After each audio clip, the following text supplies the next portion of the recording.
திருப்பத்தூர் மாவட்டம் ஜோலார்பேட்டை அருகே உள்ள கிராமத்தைச் சேர்ந்த கூலி தொழில் செய்யும் மூதாட்டிக்கு சுமார் 3 கோடி ரூபாய் ஜிஎஸ்டி கட்ட வேண்டும் என நோட்டீஸ் வந்ததால் பரபரப்பு ஏற்பட்டது. இது தொடர்பான விவரங்களோடு செய்தியாளர் நித்யானந்தன் இணைந்திருக்கிறார்.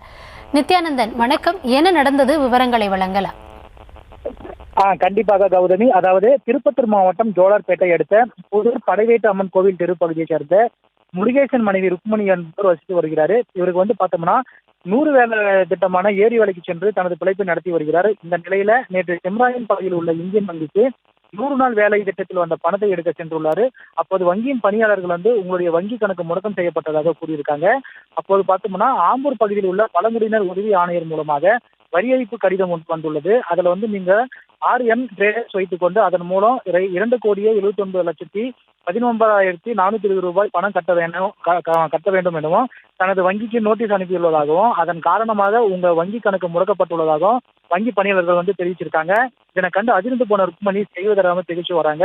மேலும் பார்த்தோம்னா ஏரி வேலை செய்யும் மூதாட்டிக்கு 2,79,00,000 ஜிஎஸ்டி வரி ஏய்ப்பு நோட்டீஸ் வந்த சம்பவம் பரபரப்பை ஏற்படுத்தியிருக்கு.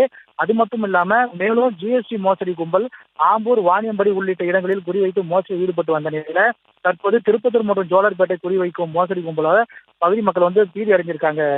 கௌதமி, விவரங்களுக்கு நன்றி நித்யானந்தன்.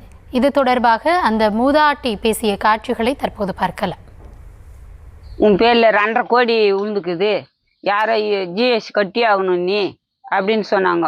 எனக்கு தெரியாது சார், நான் ஜிஎஸ்டி எல்லாம் நான் என்ன பண்ணுவேன், என்னால் தெரியாது, நான் கூலி செஞ்சால் தான் உண்டு, எனக்கு எழுதவும் தெரியாது, படிக்கவும் தெரியாது, எனக்கு அவ்வளோதான், எதுவும் தெரியாது அப்படின்னதுக்கு, இல்லை உந்து பேங்க் புக்கெல்லாம் லாக் பண்ணிடுங்க, லாக் ஆயிடுச்சு அப்படின்னு சொன்னாங்க.